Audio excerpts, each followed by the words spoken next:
It's all about who we are, who I am, and the fact that I get to interact with other people. And we can do that whether we're, working in an office, digging a ditch, doing whatever it is. That's that personal development. It's that having that inner core strength to know that, whatever I do, I can impact somebody else's life. I can have the kind of attitude that will positively impact, maybe change somebody's life just by saying hello.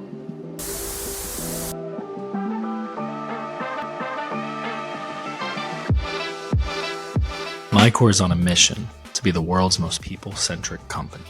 The purpose of this podcast is to get to the core of people. I'm your host, Nathan Bourne, and I invite you to join me as we deep dive into the personal and professional lives of our guests. We're going to learn who they are, why they exist, and what they do. We're going to hear their stories, the good, the bad, and the ugly. In other words, we're going to talk to some really cool people. Welcome to the MyCore podcast.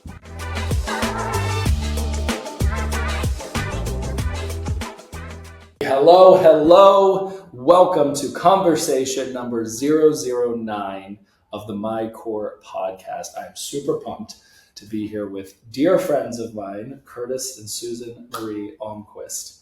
Hello, how are you guys? Hey. Good. We're honored to be here. Really cool. Yeah, right here in MyCore HQ. Yeah, a little studio action. And Curtis, we'll talk about your background, but 30 plus years of photography. Did you do videography? No. Or just know enough to be dangerous? Yeah, enough to hire somebody else to do that part of it. No, I started off in film days, back in the days. So a long time ago. And that's what I did. For our longtime listeners, first-time callers, we've got a little bit of a different angle going on because you came and engineered a better angle. You said it's more flattering, and I agree. So I get those dead jaw, and it's fast fading. So I am super excited to be here with you guys in person. I thought I would give our listeners some context to our relationship because combined, Susan-Marie and I have known each other for over 15 years. It's crazy. Which is exciting and awesome, and we can talk a little bit about that journey. Yeah. And then, as you put it, Curtis, you and I met a little bit later because we met, how do you say it? BC, before Curtis. Before Curtis. So Nathan, you have known my wife longer than I have known my wife. So that's awesome. And we met probably 9 years ago. Yeah. 8 years ago. Yeah. Okay, cool. So longtime friends, colleagues. That's how we originally met. And then we've really been in the trenches together working the past almost 3 years. Oh my, 3 years, November. Right. Yeah. Oh, exactly 3 years. Yeah. Exactly. You poor, unfortunate souls. Yeah. So we've gotten real close these past 3 years. Took the boots off though. We came out of the trenches to be right. And now Curtis and Susan-Marie are on MyCore's executive team. They've got some really important roles: our chief culture officer and our chief growth officer. So we can talk a little bit about what that means and how growth and culture and growth are together. But I thought we would start personal because I like doing that here on the MyCore podcast, and talk a little bit to me or share. I'd love to hear kind of how you guys met, right? Because you have an awesome love story. You guys are absolute love birds. That couch is bigger than you're sitting next to each other. And it's because I know that you like being close and you like being together all the time. And in fact, I can remember, I think there was a time kind of before we got into these roles and into the kind of rhythm that we're in where you guys were working separately more within the company at MyCore.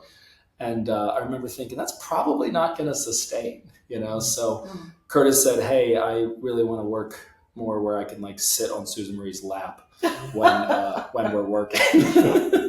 So tell me how you guys met. You have a beautiful blended family. How many kids between the two of you? Six awesome. Adult kids. Yeah. So Four It's a marvel. 4 of them are married, 3 grandkids. And so, yeah, that's Curtis, I've heard the story now that I've asked it. I kind of just remembered the version that I've heard from you. So I'm going to ask you to share your version of how you guys met. Because there's a little bit of a story of how the information got exchanged. Oh, you mean across the aisle? Like, yeah. So tell me how you and Susan-Marie Everybody's met. perspective is different. Yeah, so I guess my part of the story is, it was actually at a business event that I had just been introduced to this company and becoming involved with, and Susan-Marie was actually the guest speaker, the featured speaker at the front of the room, and during a break, we happened to be sitting across the aisle, and my version of the story is she handed me her phone and said, "Here, would you put your contact info?" The line was, "I want to keep you on my radar." That's good. That's legit. And I was naive. And and then at a subsequent event, a couple of weeks later, I'm in the back of the room. She's of course in the front of the room as another featured person on the pedestal on the platform. And again during a break, she comes down the aisle. She remembered my name, and she gave me a hug. That's awesome. I thought, well, okay, that was kind of cool. Of course, subsequently now I've learned that she remembers everybody's name. And she gives hugs everybody everybody. So she doesn't marry everyone. No, So, keep that in mind. So that's my abbreviated version of the story. And yeah, we literally have been together ever since. That is funny because when you develop people skills and if you read How to Win Friends and Influence People, and you're just kind of in the people business, right? Which I know you've been in for many years, and in a lot of ways, that's kind of the core of what we do. The people closest to you will sometimes question the authenticity of it, right? And it's kind of a nuanced thing, and it can be challenging sometimes, that the people that are your either spouse or family will be like, "You always smile." It's like, yeah, no, I'm just, it's part of how I roll, or how I act. So that is kind of funny that you're touching on the component of her effervescence and her presence, but obviously she must have been interested in you, or was it something that grew on you? I don't know. I'd love to hear. No, I noticed it right away. This is danger zone. Somewhere in there, I figured out you were on the team. Like there'd be a level of interaction anyway. So I was grateful for not having to have any kind of conflict from different, teams. Kind of. That's interesting. Because normally you don't want to recruit right in that way, but you were like, he's already in the organization. This is a simple HR document. Yeah. Yeah. And I mean, really, it was, I feel like more innocent than, when we tell this story, it sounds like there's more to it. I like to keep it on the radar, but it was really rather innocent in that first interaction. And then at that second bigger event, I was just so struck that you were there at all by yourself. But of course, I was glad to see that you were there. Did you come out because you were super interested in the business, or because you knew that you were blip, blip, blip on the Doppler radar? I was blipping on the radar. No, I think about how I should answer that. No, actually, I was interested in the business, and I actually was not even thinking at that point about the fact that she would be there, but then that spotlight came from the she's up front. No, actually, and I had another date that day. Oh, after that. I wasn't going to go down that. So you actually had a date. I remember. So you were dolled up for the date. It was in hindsight that we thought, well, it would have been so nice if I knew you were going to be there, but you had this other date that went nowhere. That we could have gone for a walk or. Oh wow! So you had a little pre-combo of that it's so good to see you. I do have to technically go, but that probably messed up the date. I gotta go now. Yeah. Kind of Did you in that moment? Did you know it was a date? Though? No. Okay. So you knew obviously, but you were still drawn to him and thinking yes, and in hindsight, we just thought that was just a miss in that moment. That's I great. walked alone along the river. You just stared into the abyss then while she was gallivanting. Oh, that's rich. That's good. Yeah. You would listen things. Well, I like to be evocative and sometimes provocative. So. Normally, that part of the story doesn't usually get told. Oh, that's fantastic. So when was this? Take me to like the year and the month and the day and the hour. We saw and the what you tickets. were wearing. It was 2015. I have in my notes in my phone the first text that she sent to me was so it would have been May of 2015. May of 2015. We used to celebrate every 1,000 texts 1,000 because texts. Yeah. there are phones not made by Apple that actually That sounds horrific. Yeah. that contain A phone not made by Apple. that where you can track the number of texts that you. So every 1,000 was like, look how much more we've talked to each other and communicated with each other. Pop a bottle of champagne, and we have the write corks. The corks Yeah. of 1,000, 12,000, 20,000. That's awesome. So May of You can make, like, 2015, your love story begins, kind of unbeknownst, but it's happening to you. But what's interesting about the business that you were involved in is that it's very social in nature, and there's events, so you could sort of organically cross paths again without necessarily having to be direct. Like, when did it go from we're kind of in the same business, colleagues, we're all going to be at this event, to like, would you go on a date with me? Like, did you have to take it from like the professional friend zone into a more of a romantic intention? And who initiated that? There's a very literal part of Susan-Marie that as I'm dropping. Funny, I know now. Yeah, because she's so black and white. Because I'm talking about. I think the word was team. I kept dropping the word team and thinking about we would make a good team. And you know that she was thinking team. Overall team. and she just and I'm like, what? It was that was kind of funny how that, because there's all this nuance to that business that you wouldn't have known the glossary for, right? So she's just kind of, because she's also hyper focused, like dog on a bone, heat seeking missile. I'm surprised she didn't say rather than radar, I'm gonna have my missile laser focused on you. Yeah. Target. Yeah. Oh, I'll have you on my hit list. But you were kind of just like in that mode, right? Because that's how you roll.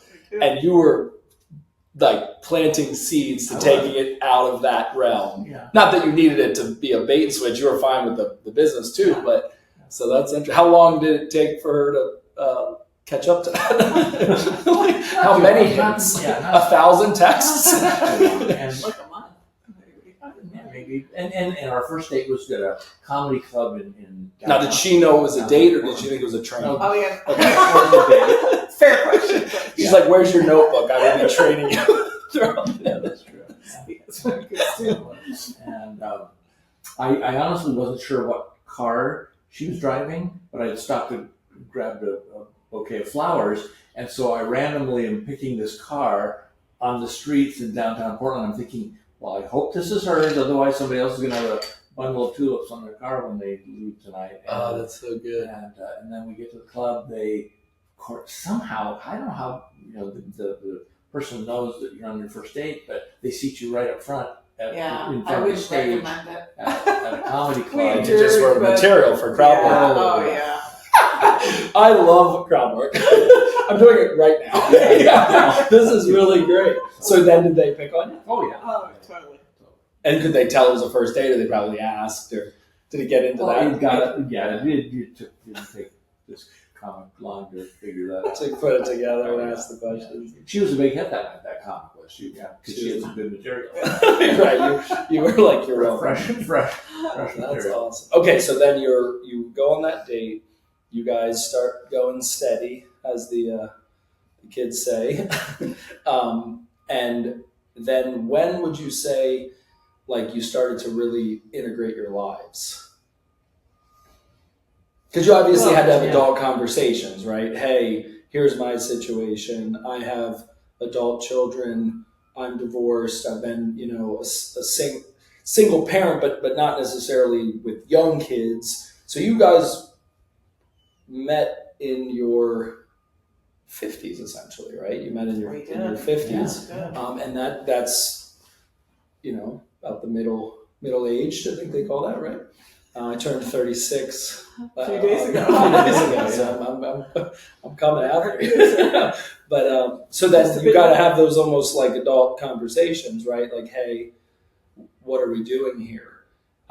So when did that happen? How many months after was it hot and heavy, or is it a year later? Or when did, I need the details, guys. Chill. Don't worry, we didn't think you were asking that, but we won't. I think the listeners have to have us go there. I'm going somewhere with this, by the way. I'll give you guys the punchline now, which is I want to know. So this is my 9th episode, and I've only had individuals on the podcast, on the show, so to speak. And we'll talk about spouses, we'll talk about significant others, we'll talk about, how important it is to have their support. And in some cases, they're like doing it together. Some they have, like in my situation, somebody that's behind the scenes supporting it. But you guys like actually work together, like day in and day out, and play off of each other and create together and co-create.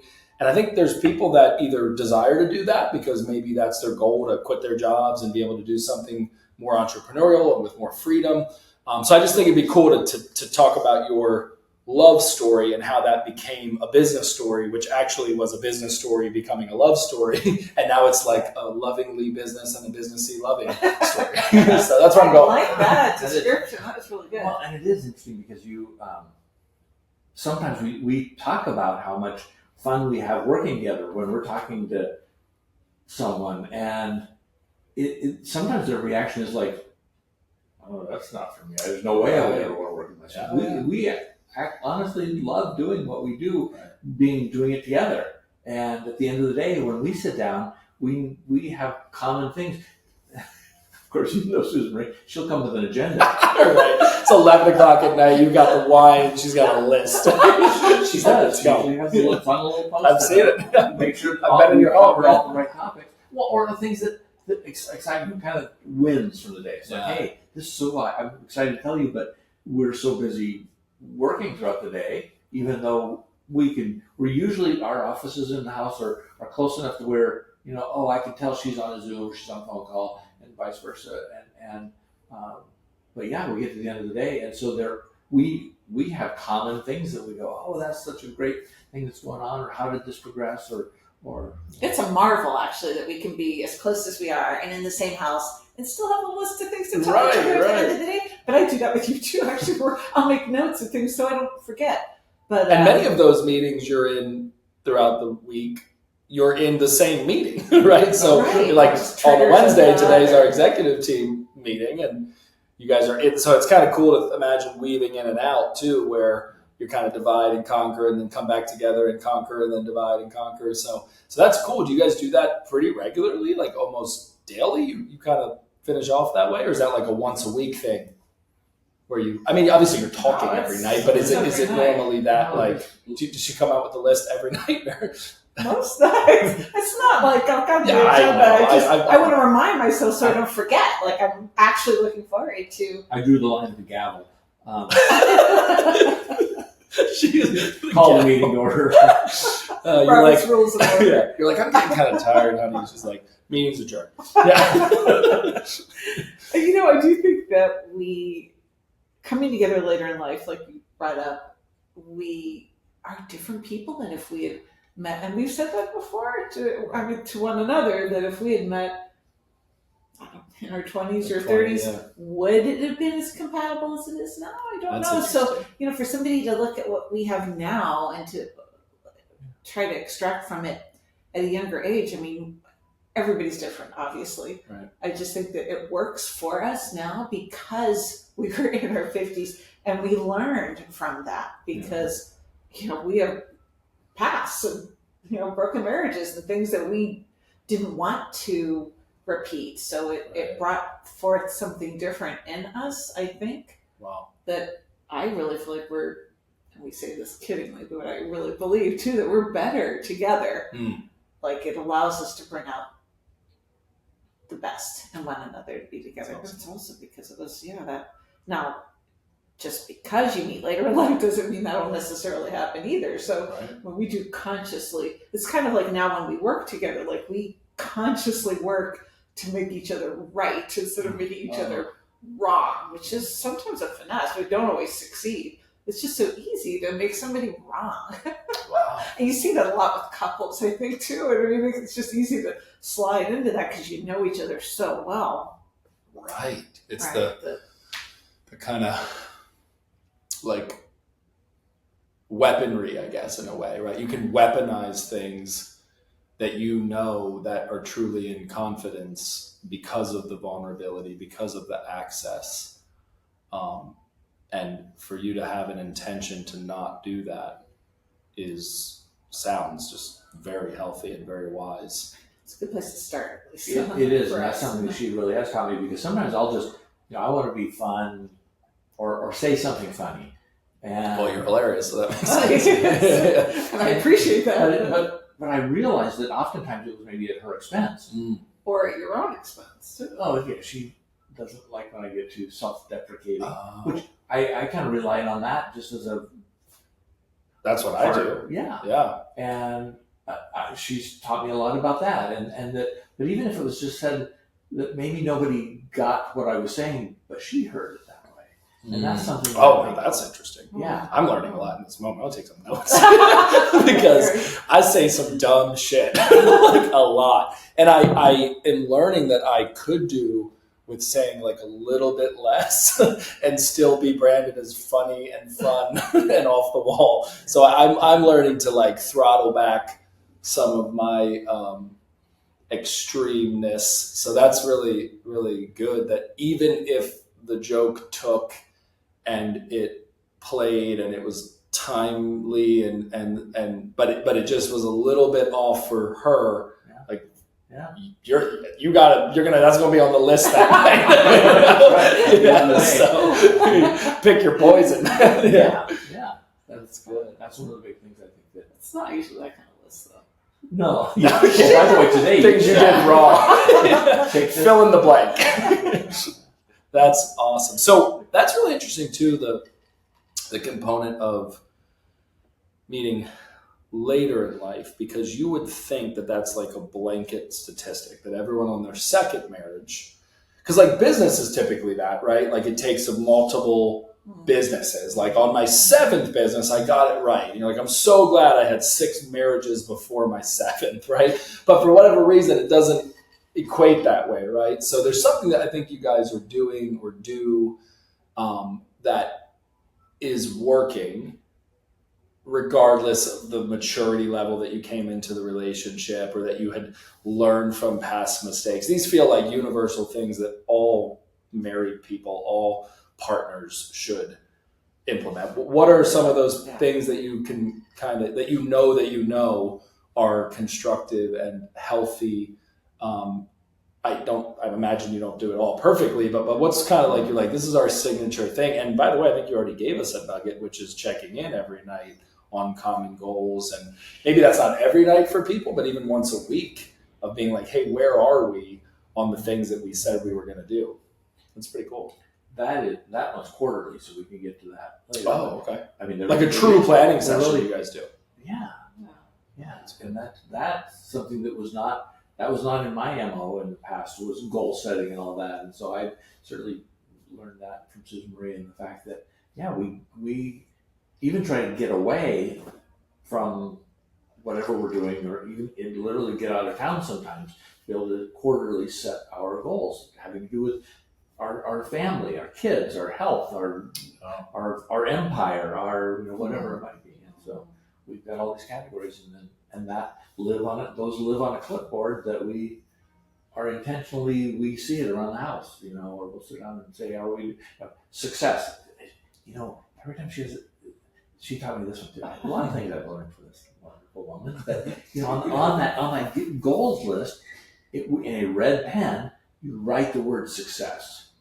It's a Mark Victor Hansen or Jack Canfield. Yeah.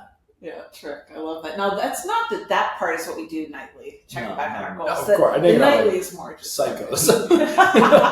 But just like, the nightly thing is just like, but it's weaved in, it's integrated. I think what I'm It seeing is. here is that you guys live what I call a fully integrated life, that you don't really have to disconnect or turn off, that you can really kind of weave it into the conversation. If it's kind of like a strictly business, like fully business thing, that's okay, because there's been enough deposits on the personal side.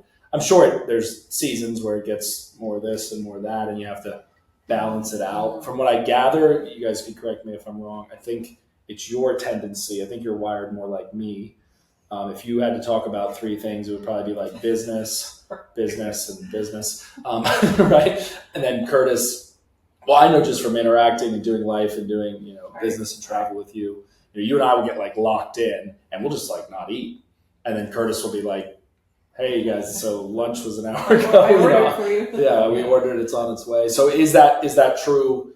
That Curtis typically brings you back to smell the roses? Absolutely. Yeah, absolutely.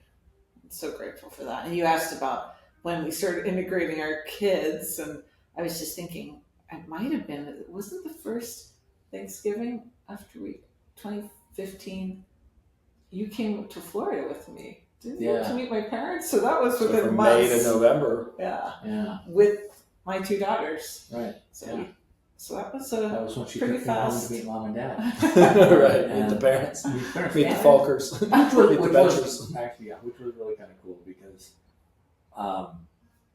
myself being the youngest of 5 kids with parents that were older, and so I've been without physical parents for a long time. Right.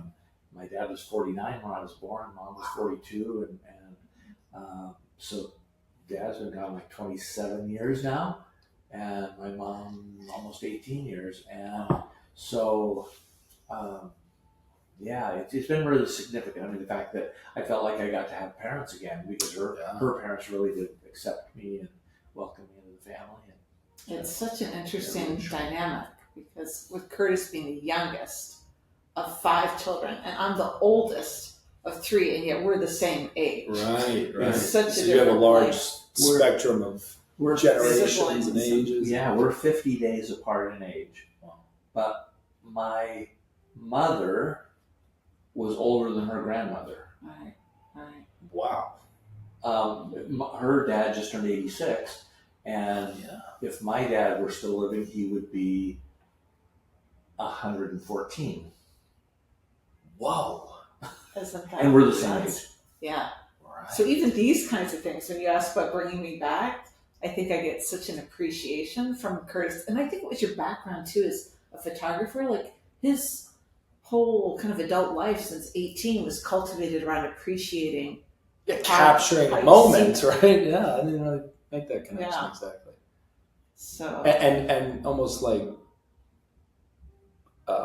freezing it in time, like a time capsule, or like a stillness of it. That I would imagine has to be a trait of a great photographer, that you're like have sort of an obsession of because I've just known this in interacting, and then we'll like eat lunch or do a thing, and then you'll be like when we do our events, you have the Google Photos album or whatever, right? And I'm like, when did you do this? I mean, like, I thought we were talking to each other, and you're like, yeah, really interesting. You're like capturing all these moments. I had to, it happened with Kenya. We were kind of going through, and I'm like, look at all these photos. I didn't even see them, and they were all your work, so to speak. So that's interesting. So that kind of that trait of like capturing the moment is something that is part of your guys' flow. I didn't mean to cut you off. It was kind of an aha for me that Curtis does that so well. And discretion, being discreet. Of the thousands of weddings that I photographed over almost 40 years, that was when you say that, it's just like I heard that from so many brides and grooms who would come in my studio after the fact, and they're like, how did you, I didn't even know you were there. And nothing was a bigger compliment to me than hearing that from somebody, because I'm there to capture that moment, not to. I'm not there to be on view in the spotlight. I want to just be there, and nothing makes me feel better than just to be able to go, wow, that's really cool. I didn't even see you there. Wow. Good. I cannot imagine that. I'm the opposite. They're like, can you leave? You're obnoxious. And we need you off the dance floor. It's funny because I've literally been asked to MC. I've MC'd weddings. I've officiated weddings. And you think about like the wedding experience, your role and my role, very different. So yeah, that's so cool. That's awesome. It's been an interesting balance, though, because sometimes when you capture the moment, you forget to be in the moment, and that was his profession for so There's long. irony in that. So yeah, there is, but he's aware of that, or I think you are. Yeah. So there's an interesting balance to be found with that. Oh, that's fascinating. So in a sense, because you have such a lens, pun intended, for the capturing of it, the producing of it, like you got to get it, and then at some point you had to edit it, and then you had to like deliver it. You're kind of always on because you're seeing it in this way that could be a great picture, could be a great moment, where the rest of us mere mortals are just doing it. We're just having the conversation, we're just living the thing, and you're like, hold up, it's funny because we were at Buc-ee's, right? And he was like, 2 times today. And I thought, oh, that's such a Curtis thing. Twice. He said, we normally get a picture. We're supposed to get a picture. And I was like, you guys go get a picture. But you did. And then another time, I was like, he really wants to get a picture. So we'll get a picture. We'll get some pictures. But that's probably like day in the life for you, right? That like there's a lot of pictures going on. And then do you take pictures around him? I would never do that if I were you. I don't do Every that. so often, I actually take a picture that he thinks is better than one that he took. Just sitting outside. Well, I've learned. I've been a student. Oh, yeah, that's true. She is. We've taught each other. Yeah. Perspective. This is my favorite thing that you've learned. When you would do this, you check the light on your hand.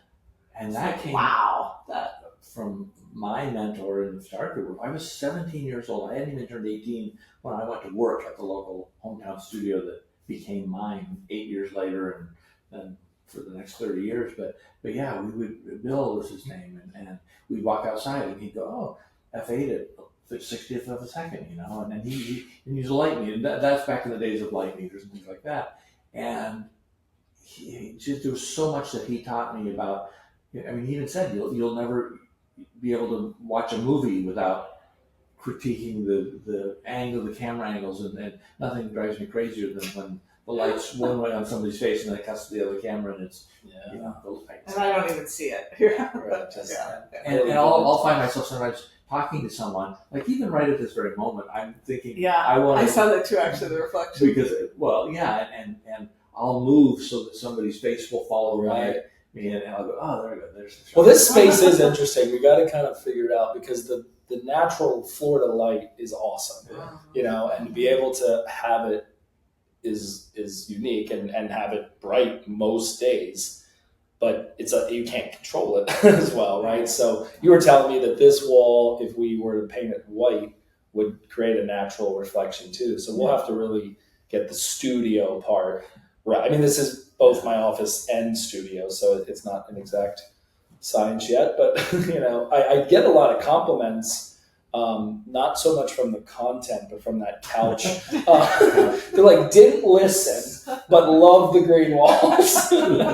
So we're intriguing some way. So I'm loving this conversation we're having around integrating your life, your career, pulling from long-standing careers, and I want to kind of just keep following this timeline, if you will. Because how has it been integrating your children?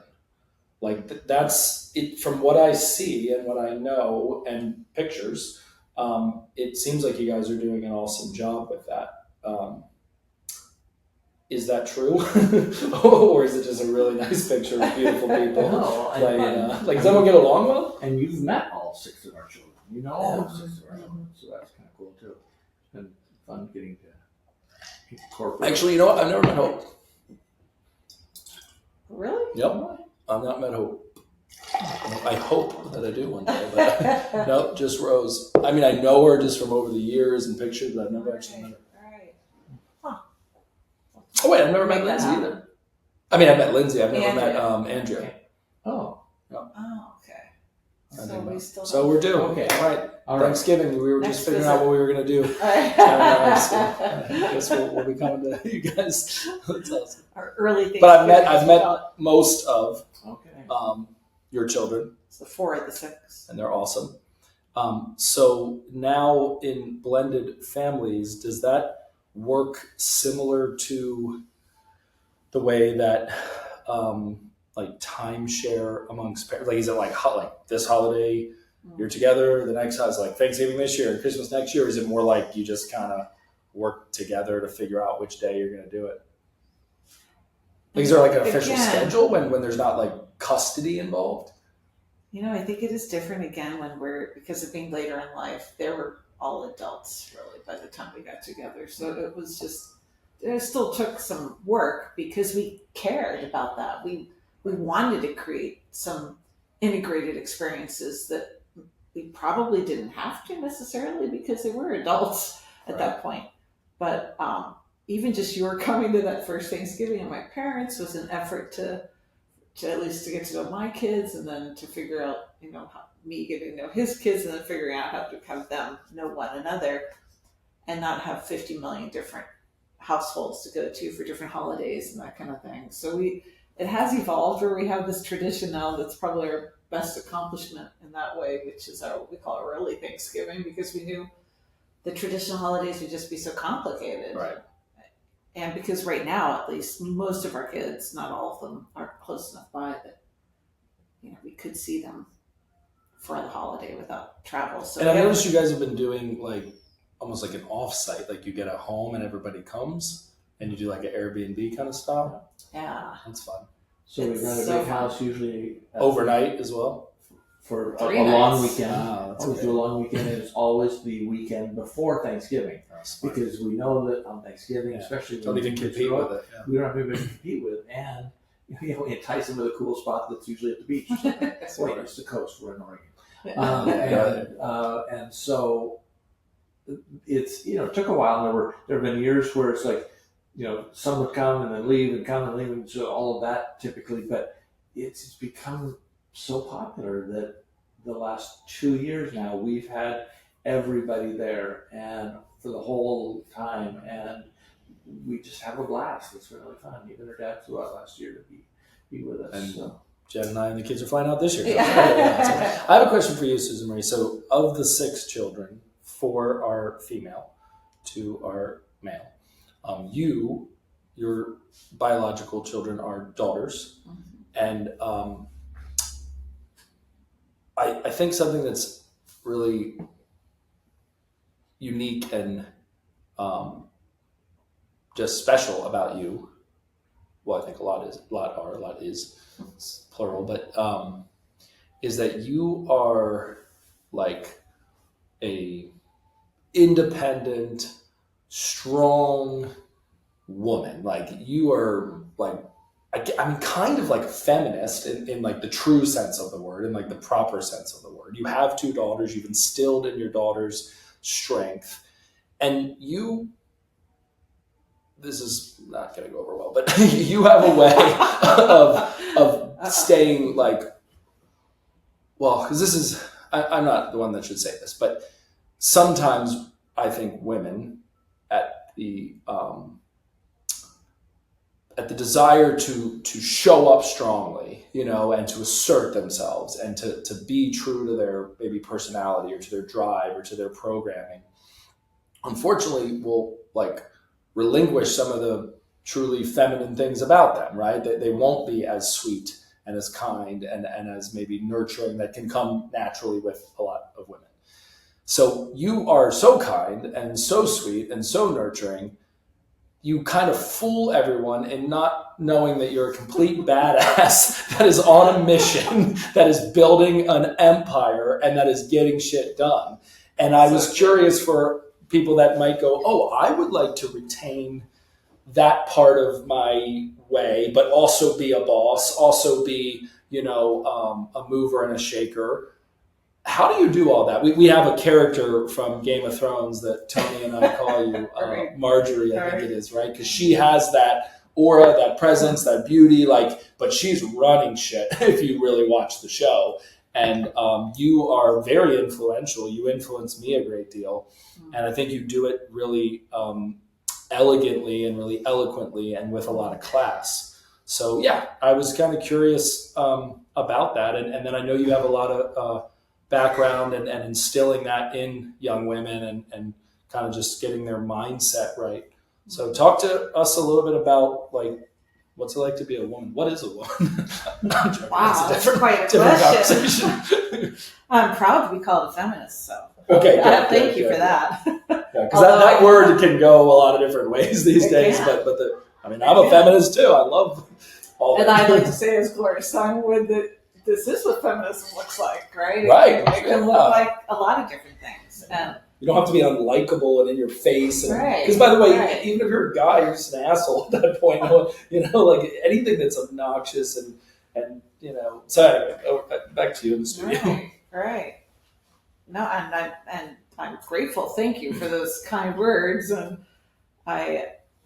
listening to you describe me that way, I really attribute a lot of that to my parents. As I'm listening to you, I think, that's like a combination of what I think my parents' greatest skill sets were. That my mom had different strengths. She had strengths that you wouldn't see or maybe wouldn't categorize in kind of the business world, but she really ran the household and yet had this kind sense about her that she was so non-judgmental. It was absolutely incredible. She could read your school yearbook and she wouldn't read what people had written in it because she wanted to respect privacy. And I just think I get a lot of that kind of boundaries from her, and I think just kindness. And sorry to lose her just a couple of years ago. But then my dad, although he's got a very diplomatic side to him, he's the driver. And I think we're the same sign. We're both Libra.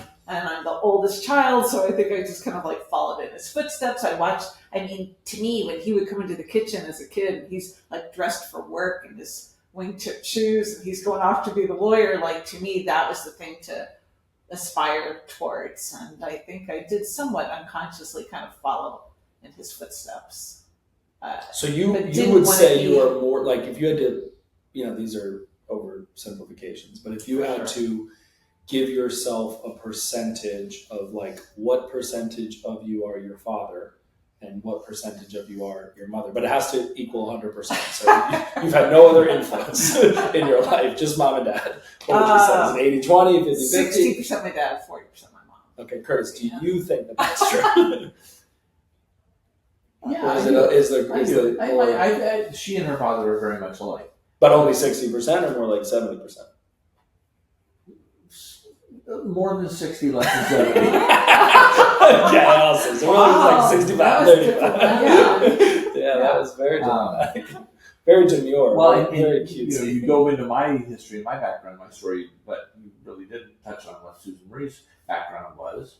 And she briefly said that her father was an attorney, practiced law for 5 decades. He was still working, practicing law when I came into the family. So that was well into his 70s. Wow. And you followed in those wingtip. I did. Although not in the way that I always thought he would necessarily. So that's where I started to kind of find my voice, I think, more, because, or at least my perception was that he would have wanted me to be maybe more kind of corporate focused. Because your practice of law was more social, as in the sense of public sector, right. Social justice, right. And he was go get rich or die trying. kind of. Even today, to this day, I should say, he'll say, "Did you make any money today?" Oh yeah, today. Yeah. Oh yeah. Each day. Even when we're working virtually now, and he's 86, and we're in our early 60s, and we're on meetings. We come up. Did you make any money today? We've spent about the last 3 weeks. I made some money today. Like, Weird question. Yeah. Like, how bring much? on a client or? Oh, it's great. Oh, yeah. Almost every day. We've just been with him almost 3 weeks now, and that was a common question. At the end of the day, at that 5 o'clock when it's cocktail time, and it's like, well, did you make any money today? And she has to pull out her agenda. Right. As a matter of fact, I did. Oh gosh. Oh, that's cool. So okay, so you that was your programming. That was your kind of live what you learn, and then you come out of high school. You go to college. You get a degree. What was your undergrad in? It was essentially liberal arts. I wrote my own major, so it's comparative literature. Nice. That sounds very French and American of the 20th century with an emphasis in feminism. Oh, shocker! My dad says, just tell people English.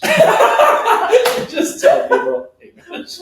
So then you go to law school. Did you go right into law school, or did you soul search? And, what was that timeline? Well, there's some geography that happened too in your life during that time, because growing up in, I'm setting up. Right. Because I think there was, and that's a big, interesting dynamic between the two of us, because being a second generation resident of the same small town in Oregon as Curtis was. Both our parents were even born.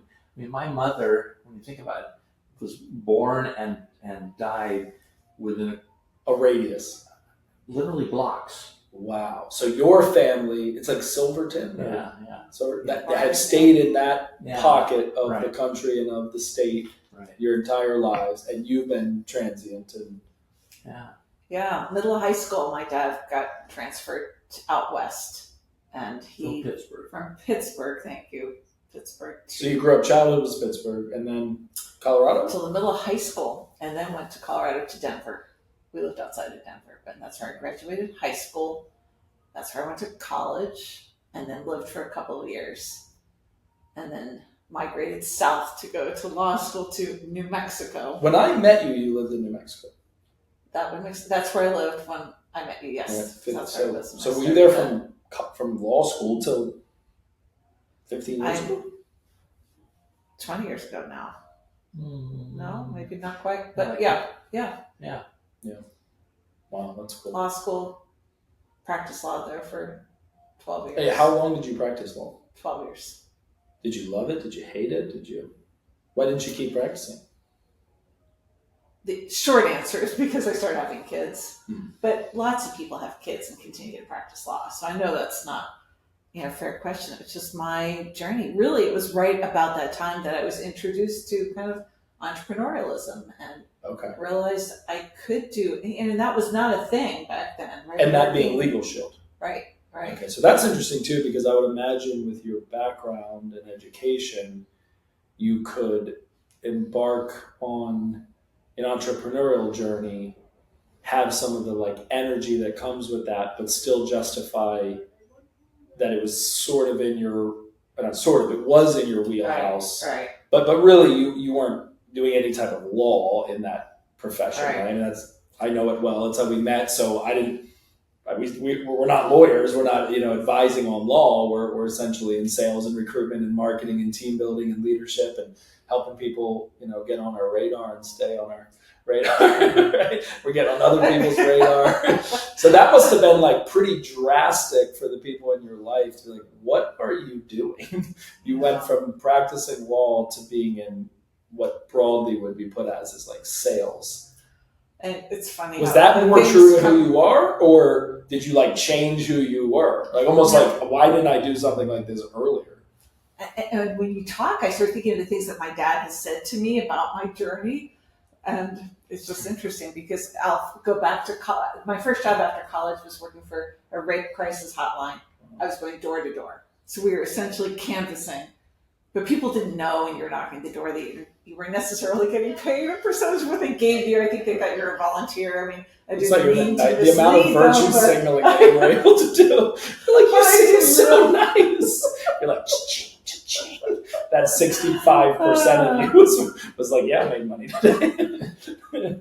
My dad saying, you went to college and you're going door to door.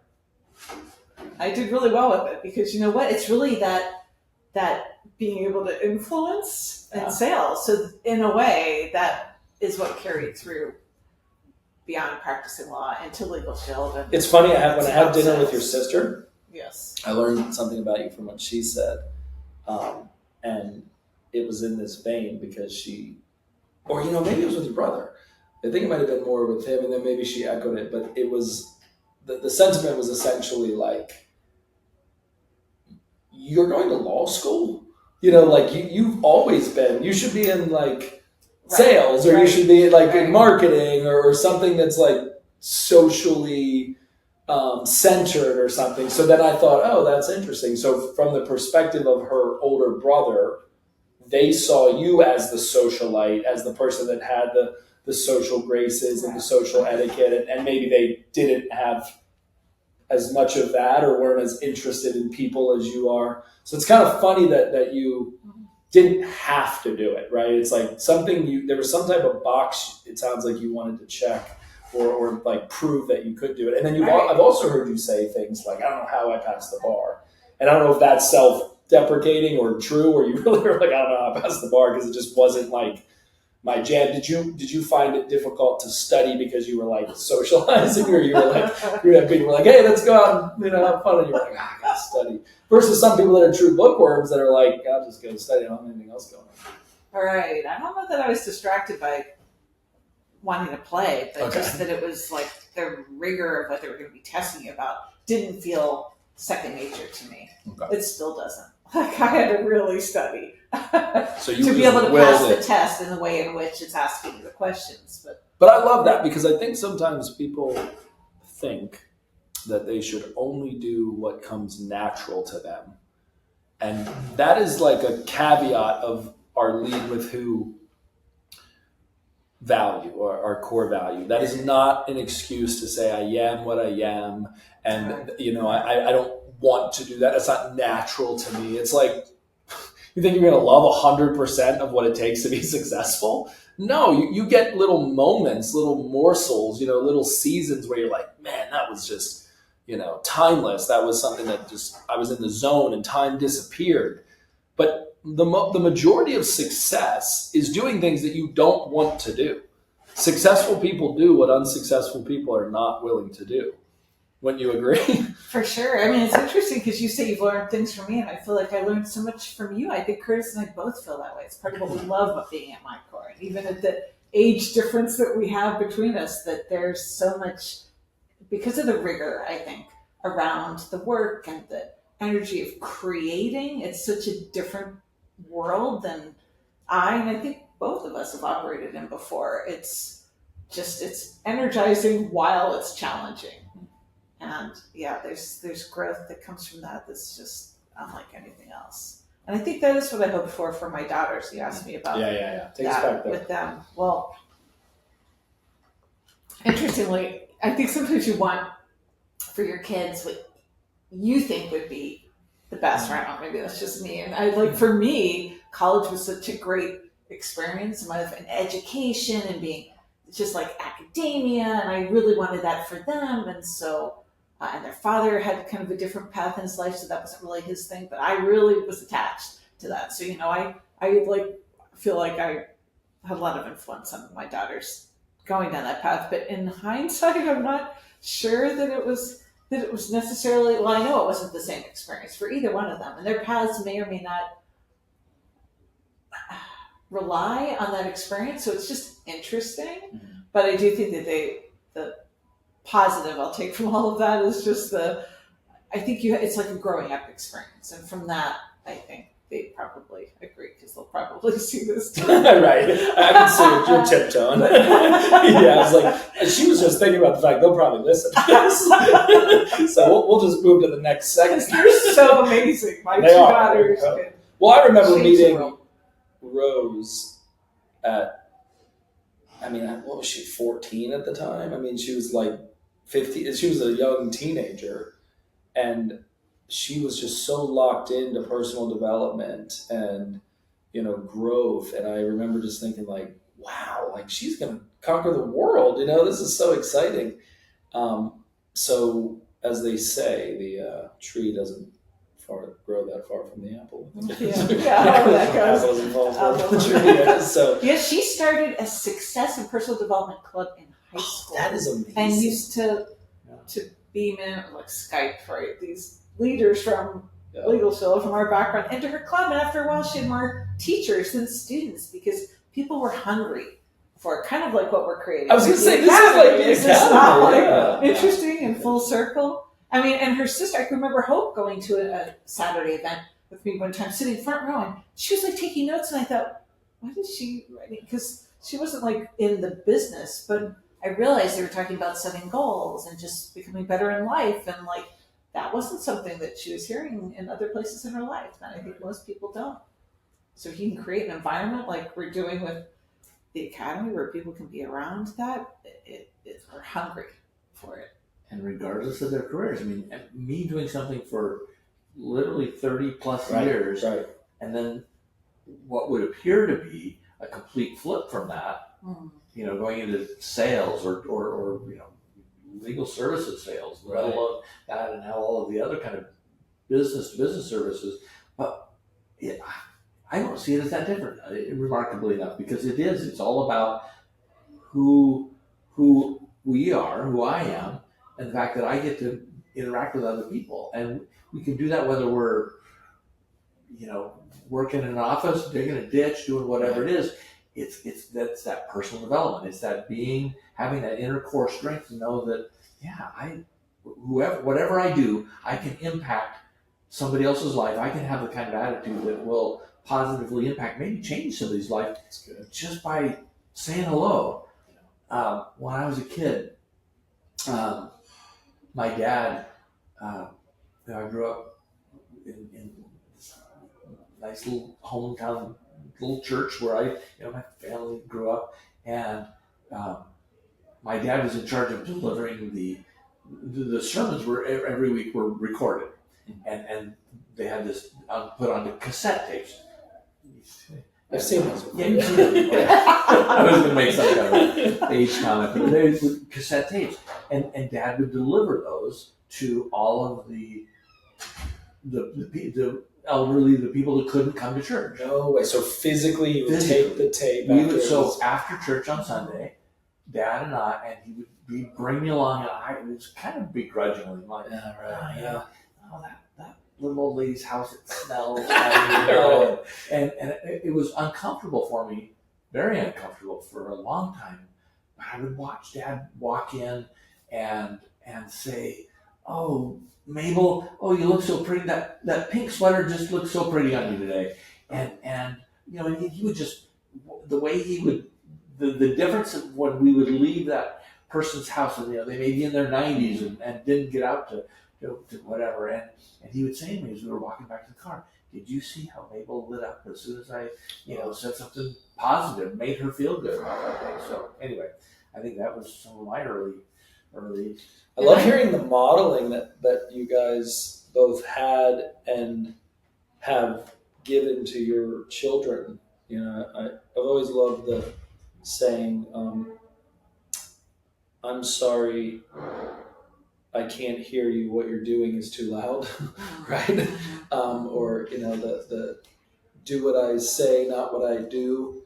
And I think a lot of parents will concoct in their mind something that they want their child or children to be without modeling it themselves, and it sounds like you guys had great parents to model after, and they weren't perfect, and we're not perfect parents, right? But I think about that sometimes because I think we get kind of screwed up from our childhood, and it's not really like if you're screwed up, it's just like how are you screwed up, and then so now as a parent of 5, I kind of ask myself all the time, every night Jen and I come together with a notebook, and we're like, so how are we screwing up the kids? How did you screw up today? It's like, oh yeah, I yelled at Judah again, and so I'm always like, I wonder how I'm screwing them up, and which ones will turn out. It's kind of this interesting observation to start to see those qualities and those characteristics unearthed. So that's really really cool that you can pull from some of those experiences and then integrate them into your work. I mean, we already knew this because it's been going quite well, but I think your roles at MyCore are just so fitting, and even just hearing your story a little bit and unpacking today, like growth, that's just like so up your alley, right? And what we're doing with the MyCore Academy and giving people the opportunity to build the proper mindset and to, work on their skill set and to assess their tool set to really enhance the asset that is their life. I just think that that's something that you're going to bring. I know so much value to. And what you've done with our events, I want to thank you guys because I'm super excited about this thing right here. I want to talk to you for a moment because I've wanted this. This is a coffee table book, and it is beautiful, and it has all the different locations where the graduate hotels are, where we do our events, right? And it's now been three events that we've done. We did Annapolis, we did Minneapolis, we did Seattle, and then we've already forecasted for 2025, Columbia, South Carolina. We're going to go to your hometown, Eugene, Oregon. And so I've been in 3 graduate hotels, and I keep seeing this book, and I'm thinking, like, I really want that book, and I want it on my coffee table. I'm assuming I must have expressed it to you like around my birthday, planted seeds or something. But it was so thoughtful for you guys to get this for me, and I love having it here. But I'm kind of saying that to say that you guys have been at the helm of the events, planning the events, and really just creating the space for people to enter in. As we kind of land the plane for today, I have kind of a question for both of you, because I think you do this well professionally. It sounds like you do this, or I know you do this with your family. How do you do that? Like, tell me about a little of the art and the science of how you create an environment for people to grow in and for people to like align with and like, what is culture to you and what is growth to you, and kind of the combination thereof. Because I think there's some nuggets in there for our listeners, and like I said, I'm take some notes on this. Did I ask a question? Yeah. I'm bad. I'm often like, here, let me ask you a statement. You are good at that. You are.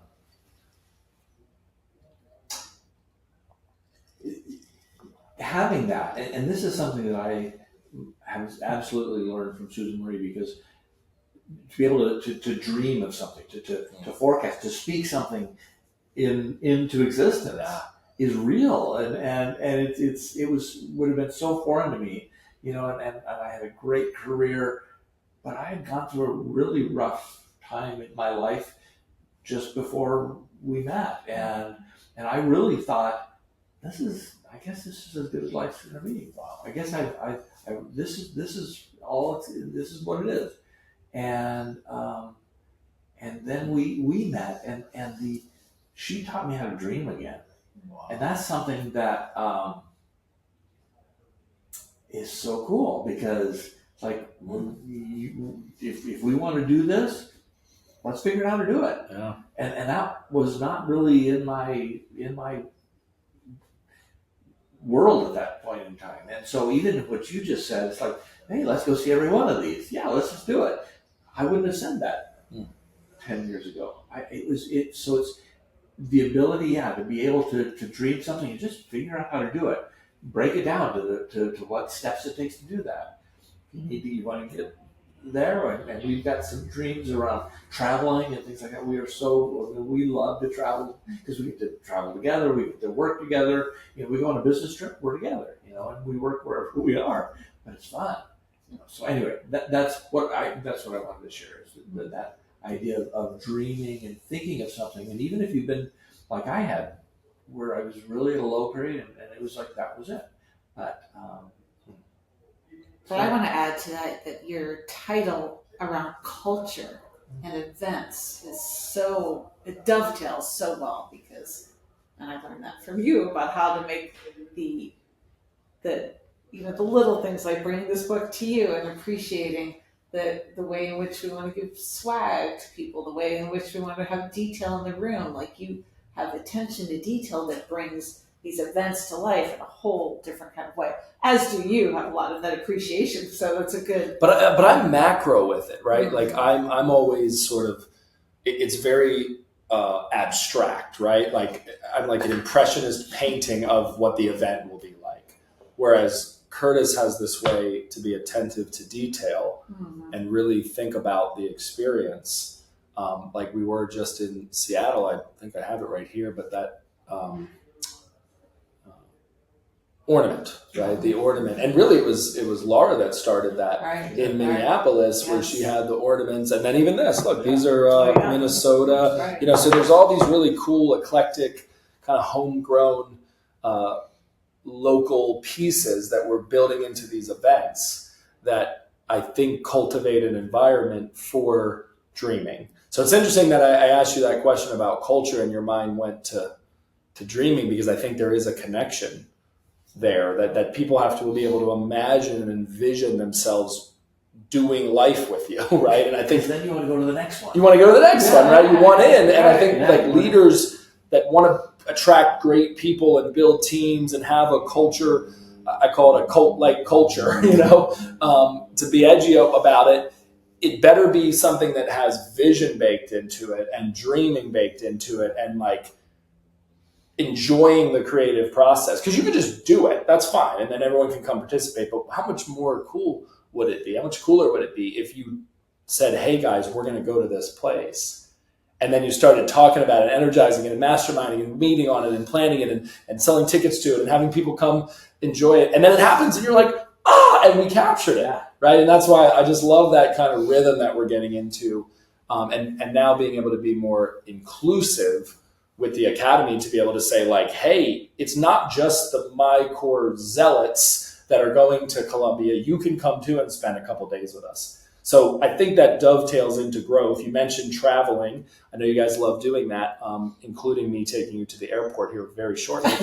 So we've got to land the plane so you can get through security. But go ahead and bring us home with that question. I want to thank you, Nathan, actually, for entrusting, well, I could say both of us, but me, in the role of growth alongside you, because I mean, it's one thing to focus on growth like we did in our previous life, so to speak, or the thing that you know so well with, you know, Legal Shield and growing the team and growing events, and yes, knowing how to do that. But this is a whole different ballgame. And on the one hand, I can just trust it because I trust you and the growth that MyCore is having, and just so it's supporting that, but then it's like so unlimited, and I feel like I get this opportunity to, like, I get to grow.